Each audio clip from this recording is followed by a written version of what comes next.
Hello everyone, how are you doing? I hope that you're doing well. In our previous recording, we discussed a number of reasons why we may observe market failures.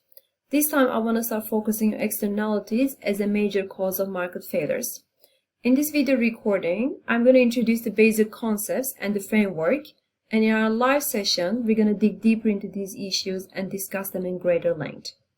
Alright, let's begin. So let's begin with defining it. So what is an externality?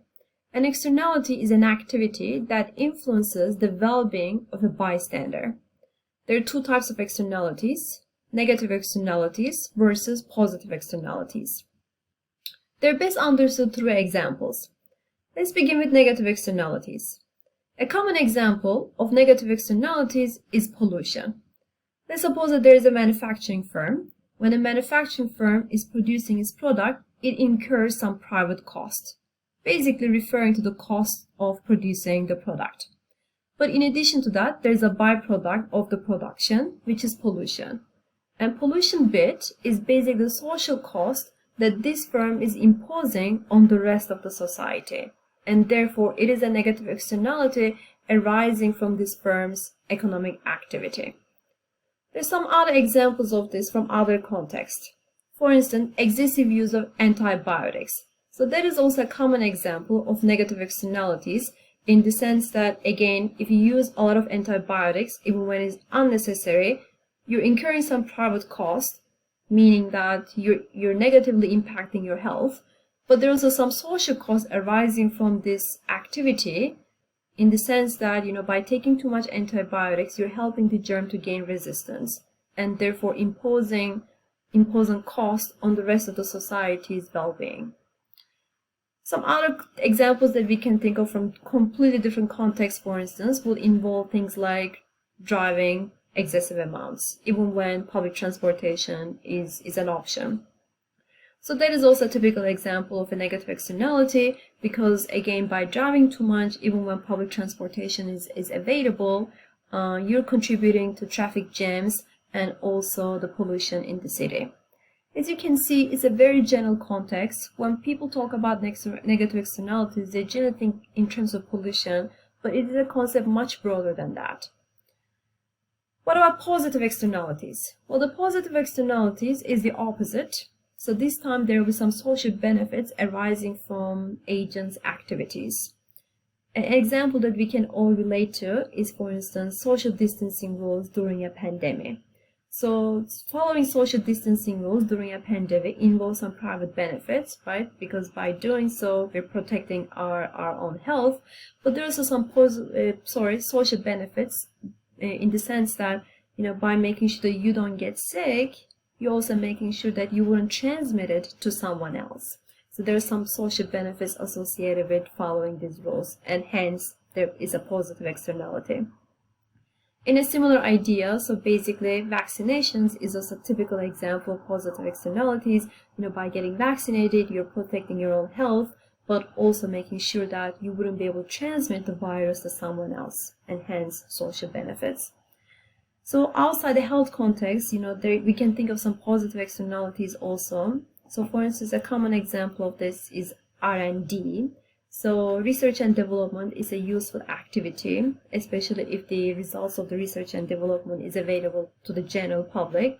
So there's social benefits because other people can learn from these things, build products or maybe do research and therefore contribute to the society's overall well-being. In a similar way, in education, of course, is also an example of positive externalities, and also, contrary to our driving example, for instance, at this time, the use of public transportation can be considered as an example of a positive externalities. As you can see, these concepts are very broad. You can think of many different examples of externalities from various different contexts. Okay, now the question becomes, how do we understand what these concepts mean? The question becomes, how do we introduce them to our framework? Let's begin with negative externalities. Let's remember, right, so we got our usual demand and supply function. In the context of negative externalities, let's look at the supply. So the supply, as you can recall, it reflects the private cost, the cost of producing the product. Now we need to add to this is the social cost arising from the supplier's activities. So I'm going to have a total cost curve, which is basically the sum of the social cost and the private cost. In an ideal world, we would like the suppliers to internalize the social costs arising from their own activities and make their decisions based on the total costs. However, they may not always choose to do that, and most of the time actually they will choose not to do that. And in that regard, then they will make their decisions based only on the supply curve, the private cost. Then what we obtain is that we will have two equilibria. So one, the desirable one, the good one versus the bad one. So let's look at this on the graph. So I bring in also the demand function to be able to visualize the equilibrium. If the firms do not care about the social costs arising from their activities, so if they only look at their private costs, then the equilibrium that the free markets will generate is going to be the point A, right? It is the intersection of the demand curve and the supply curve, which depends only on the private cost. And if you look at it under this equilibrium, basically the quantities, the output levels are quite high, and because the output is high, then the price is also going to be a little bit lower. Had the suppliers internalize the social costs in an ideal world, then make their decisions based on their total cost, then the equilibrium would have been the point B, which is the intersection of the total cost curve and the demand function. And this is the desirable one because it is the most beneficial from a social welfare point of view. And if you look at the properties of between A and B, as you will see that under point B, the quantities are going to be limited. And this is because once the suppliers internalize the costs arising from their activities, right, then they will choose to limit their production. So bottom line, point A, right, this is the bad equilibrium and this is the good equilibrium. And the question will be that if the free markets generate the bad equilibrium, then what can we do to move this market from bad equilibrium to the good equilibrium? Now let's discuss positive externalities. Well, the positive externality is the mirror image. So you can think of this now in the context of, say, vaccinations. So the demand function this time, right, we have again one, the realistic one, and then one, the ideal one. So the demand function reflects the private benefits. But if there's an externalities in our particular context, then we should also think about the social benefits. So suppose that the demand function is represented by this curve and the social benefits are given by this one. So the total benefits are the one that, is basically the sum of the demand and the social benefits. In an ideal world, if the demand side of the market fully internalizes the social benefits arising from their transactions, from their activities, then they should have made their decisions based on the total benefit curve. But if they don't do that, if they don't internalize it, then they may make their decisions only based on their private benefits. Similar to the previous case, then we're going to obtain two outcomes. Bad equilibrium versus good equilibrium. Let's look at the bad equilibrium. So the bad equilibrium is the one which is the intersection point of the supply curve and the demand curve, which reflects only the private benefits. As you can see, under the bad equilibrium, quantities are going to be a little bit on the low side. Had the demand side fully internalized the social benefits arising from their own activities, then they would have made their decisions based on the total benefits curve here, and then in that case, then we will obtain the equilibrium outcome of point B. If you compare the difference in the properties of A to B, as you can see under B, then the quantities, the total quantities, are much higher than the quantities under the equilibrium A. So more people getting vaccinated, basically.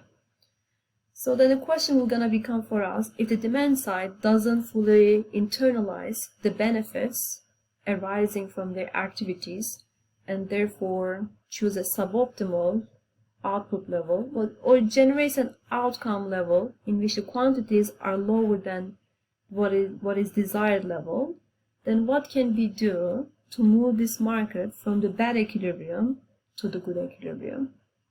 Alright, so how do we get to the good equilibrium? The proposed solutions can be categorized under three headings. The first one is purely private market solutions, which basically means that there is no government intervention whatsoever. The second one is the opposite. This is called command and control, which is a strong form of government intervention in which the government tells the market participants what they have to do. Exactly. For instance, they might be banning, for instance, the production, the polluting firms altogether, or they might be requiring every single citizen in the society to get vaccinated. And the third approach, which is like a middle ground between these two extreme views, which is basically a combination of government intervention and private market solutions. So the way this will work is that the government wouldn't necessarily impose a command and control, but instead what they will try to do is that they will change the rule of the game such that they will provide incentives to the market participants, the private market, to move from the bad equilibrium to the good equilibrium. So in our live session, we're going to discuss each of these proposed solutions in detail and try to understand the trade-offs between them. So this is all I want to say for this time. So thank you very much for watching.